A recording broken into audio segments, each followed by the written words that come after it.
व्यवहारामधले जे लोक आहेत ना, विषयासक्त, श्रीमंत, सत्ताधीश असे जे लोक असतात, जे या शब्दस्पर्श रूपरसगंध या पंचविषया ठिकाणी रंगलेले आहेत, त्यांना पाहून व्यावहारिक लोक जे आहे ना, ते आपला स्वार्थ साधण्यासाठी त्यांचा उपयोग करतात.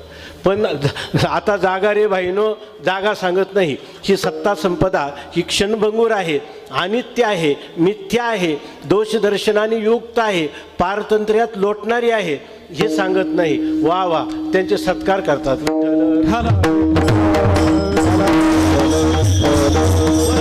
जगजोगी जगजोगी जाग जाग बोलती. संत विषयात रंगलेल्या लोकांना देखील सांगतात, थोरया जनाचे वाटेबा आश्चर्य न करीती विचार काय हिताचा, कोण दम आहे ऐसा यांचे पोटी, येईल शेवटी कोण कामा. असं संत रंगलेल्या, विषयात रंगलेल्या आणि त्रिविध तापाने